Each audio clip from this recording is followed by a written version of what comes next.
ଚାଲାଣକାରୀ ତଥା ବନ୍ଧୁକ ବ୍ୟବସାୟୀ ପାଖରେ କିଛି ବନ୍ଧୁକ ଅଛି।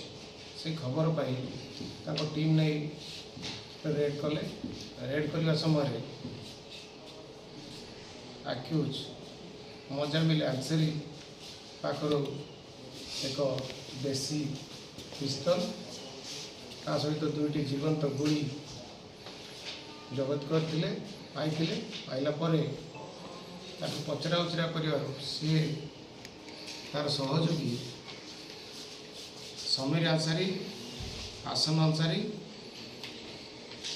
କୁ ଦେଇଥିବା ବନ୍ଧୁକ ବିଷୟରେ ଖବର ଦେବାରୁ ସଦାବେଳେ ପୁଣି ସେ 2 ଜଣକୁ ଧରିବାରେ ସକ୍ଷମ ହେବାରେ ତାଙ୍କ ପାଖରୁ ଗୋଟିଏ 9mm ପିସ୍ତଲ ସହ 2ଟି ଜୀବନ୍ତ ଗୁଳି ଏବଂ ଗୋଟେ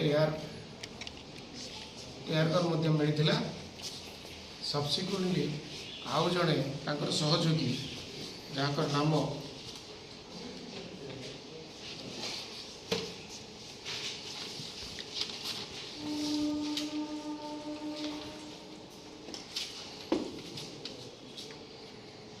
SD ଗୁଲାବ ତା ପାଖରୁ ଗୋଟିଏ ଡୁପ୍ଲିକେଟ୍ ବନ୍ଧୁକ ସହ ଖଣ୍ଡା ଓ ଗୁପ୍ତି ଯାହାକୁ ଭୁଜାଲିବା ଗୁପ୍ତି ତା ପାଖରୁ ମଧ୍ୟ ଜବତ ହୋଇଥିଲା।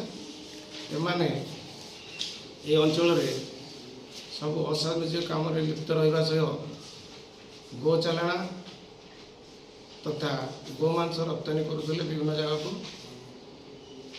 ସେ ଖବର ମଧ୍ୟ ପୋଲିସ ପାଖରେ ଥିଲା। ଏହି ବାବଦରେ ଏକ ମାମଲା ରୁଜୁ